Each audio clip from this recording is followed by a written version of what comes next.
All right, the music stopped, so that means it's time to start. Well, good afternoon. My name is Raymond Miles from ZT Systems. Mark and I are going to be talking to you today about our 3U PCI expansion system based on the Project Olympus specification.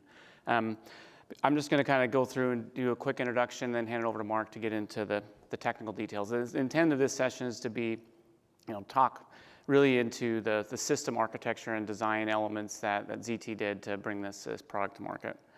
So with that said, real quick background on ZT I'm going to provide, and then all these elements, even down to the slide rails, were things that we developed using the Project Olympus Building Blocks in order to make this product.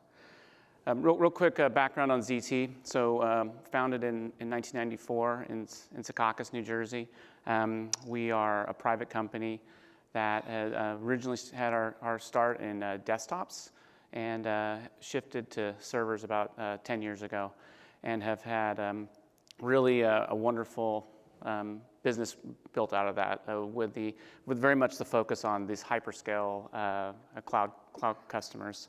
A couple of key tenets from how we approach our business is it's really the combination of, I would say, design flexibility, along with a real focus on kind of the operations, both in manufacturing and in supply chain. So those tenets are very, very core to how we win and grow our customer base.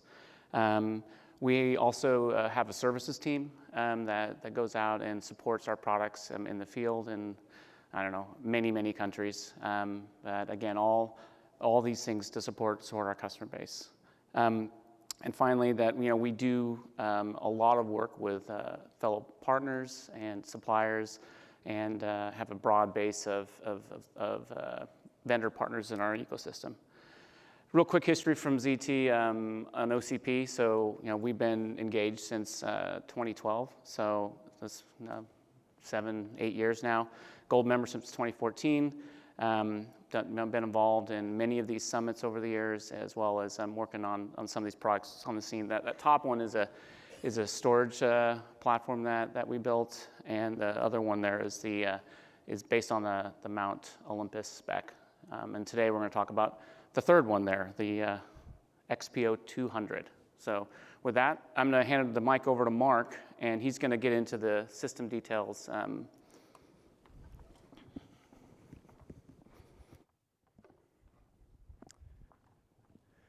All right, thank you, Raymond. So we have the, as all of you are aware, probably a lot of you have been coming to these shows. There are various Project Olympus building blocks. So the Project Olympus Universal Motherboard base spec that's out there, and there's several different architectures, the Intel, AMD, ARM.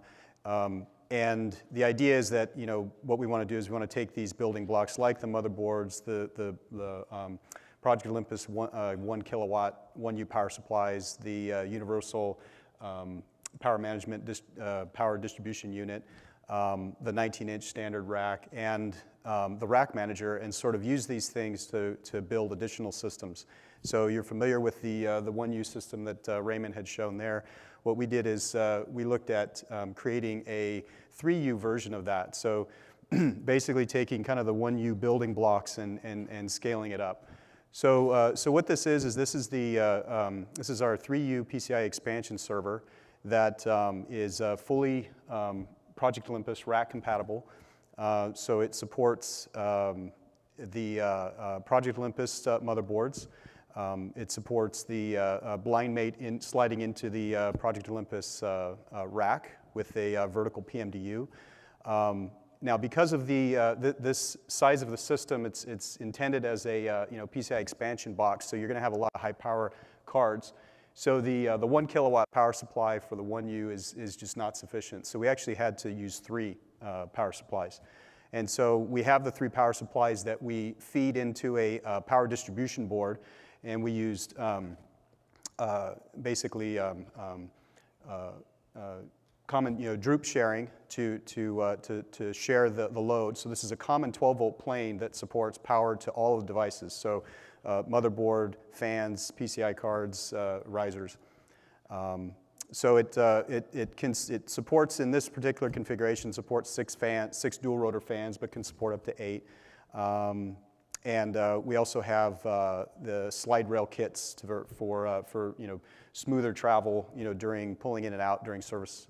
And then we have two systems that we've built in this server. We've got an AMD version that can support 5 full height, full length cards as high power, double wide 300 watt cards. And then a single wide, full height, half length card, usually used for like a NIC or a smart NIC or something like that. And in the Intel version, we have a couple more options just based on various riser options, but we've got one that supports 6 full height, full length, double wide cards, and then another one that can support up to 12 single wide cards. So this is the AMD EPYC-based server BOM, and so this is really kind of, I mean, it's a little bit of an eye chart, and you'll get these slides later. But the main areas that I wanted to point out are the ones in orange. So the items in orange are the ones that we're actually contributing. So we've got the 3U 19-inch EIA compatible rack, compatible server. And then we've got the motherboard. So this is a Project Olympus 2-slot AMD EPYC motherboard that we have leveraged, that ZT has designed. And then we have the risers. So in this case, we have a 2-slot active PCIe by 16 riser. It has a 48-lane switch on it. And then we've got the middle riser, riser 4, which is a 2-slot passive by 32 riser. And then for the power distribution, we've provided the power distribution board, and then the cabling and all of the management infrastructure that goes with that to power the board, the high power PCI cards and system fans. And then this is the Intel version of that. So it's essentially the same thing. The only difference being that in the case of the risers, we have some different options for risers to give you different flexibility in how you're building out your system. So these are the 2 servers here. So on the left is the AMD version, and on the right is the Intel version. And it's hard to get a lot of this from the pictures, so I recommend that you come by and visit the ZT booth, and you can actually look at these, put your hands on it, pull riser cages out, and get a close look. So this is a system block diagram. I'm not going to go too much detail on this, but it's basically just following the Project Olympus architecture diagram, and basically PCI slot locations. Everything is pretty much kept the same. So this is one of the risers. So this is a 2-slot active PCI by 16 riser. So this is using a Broadcom 48-lane PCIe Gen 3 switch. So you have 16 lanes coming up from the motherboard riser connector, and then you have going to the switch, and then you have 2 by 16 ports coming out, going to each of the slots. And so these are the cards that sit on the outer sides of the motherboard, and support the 2 double wide cards per each riser. So the BGA is actually on the back side, and we did that for thermal reasons. So we actually had better thermal performance by putting it on the back. And then in addition, we have on here we have a differential clock buffer on here for additional clock, PCI clock fan out. So this is using a standard by 16 PCIe pin out for the riser. We also support I2C muxes on the card to avoid address contention between different PCI cards.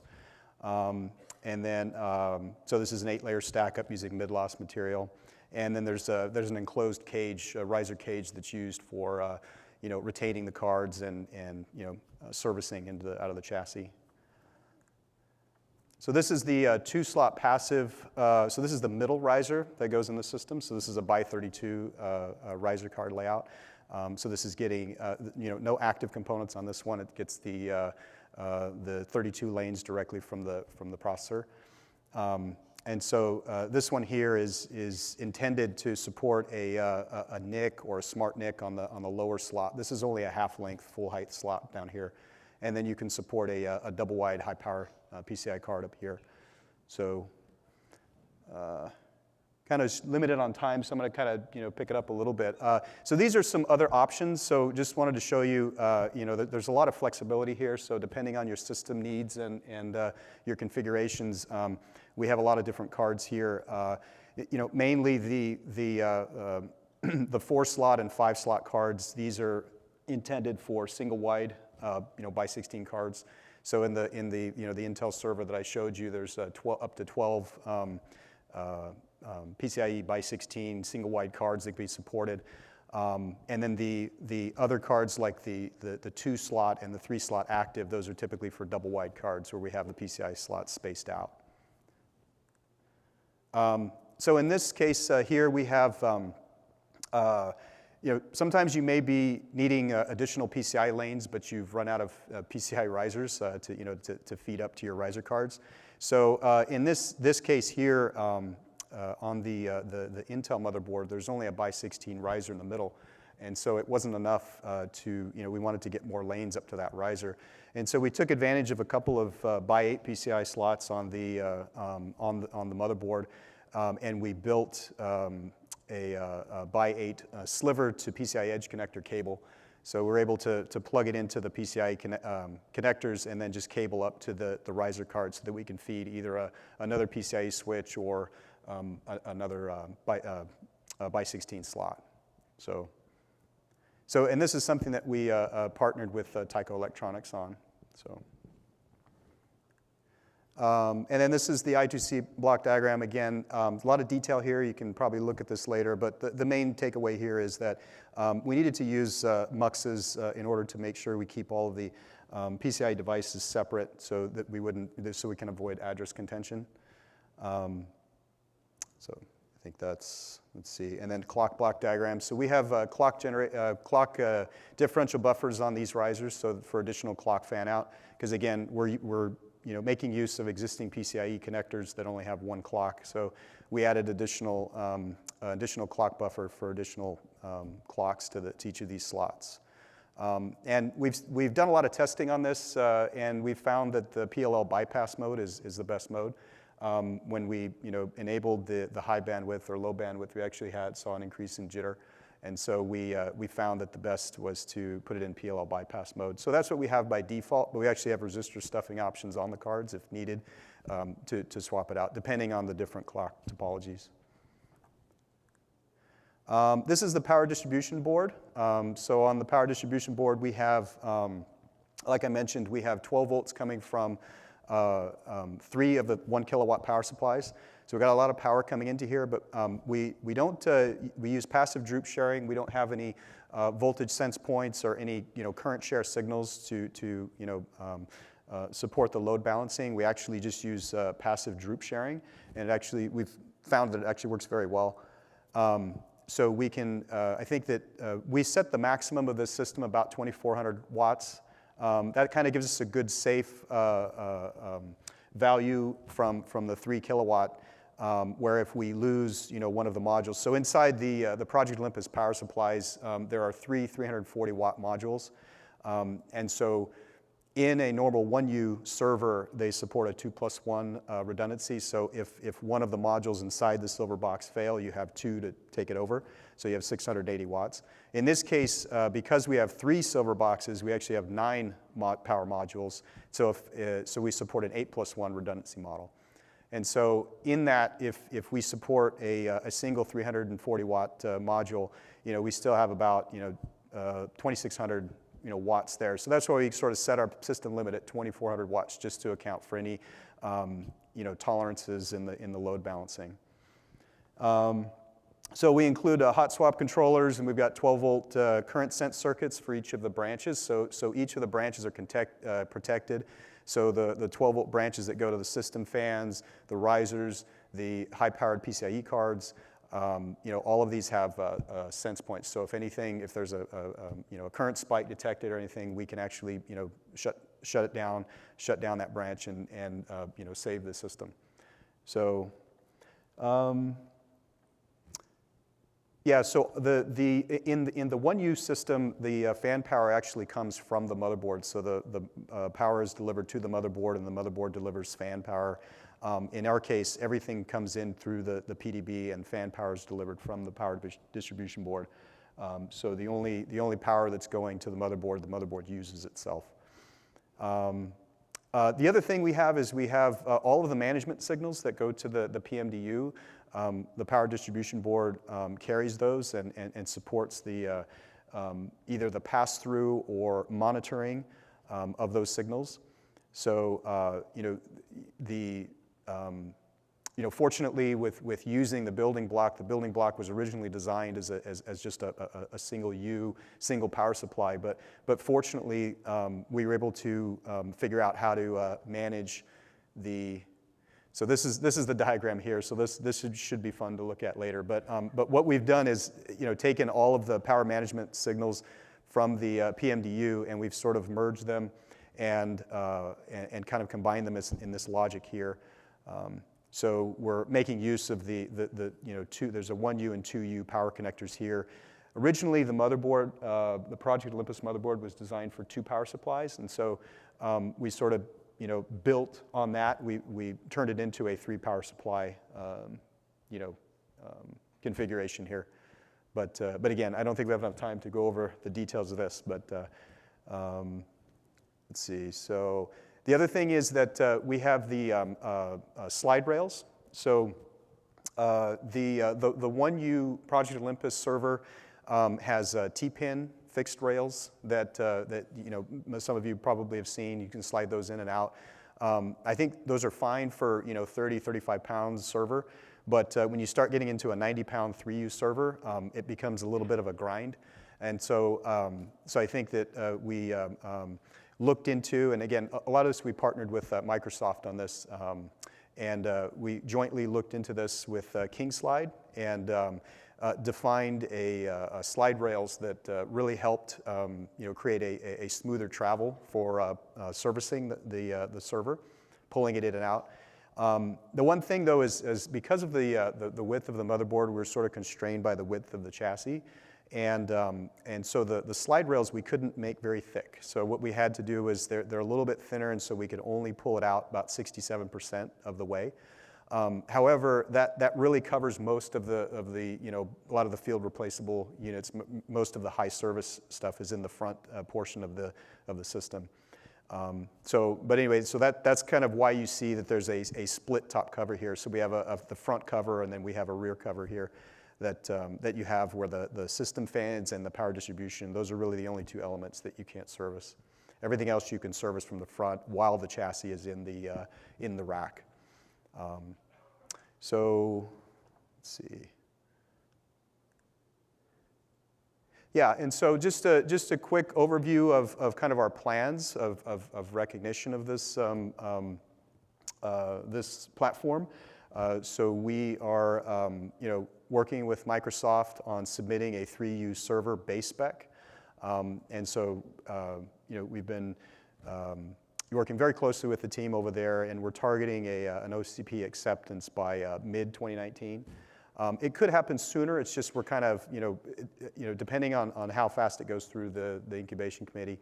But we've already sort of got the first draft ready to submit, so we should get acceptance by middle of this year. And then we have a couple of product design specs and collateral that we're submitting based on the AMD EPYC system and the Intel Xeon. So we're looking to submit those and gain acceptance by Q3. And then both products looking to be available on the Open Compute Marketplace in the second half of 2019. So, and then please remember to visit our booth at A17, and then we have our website there that you can learn a little bit more about the systems. So I think that's it. Any questions?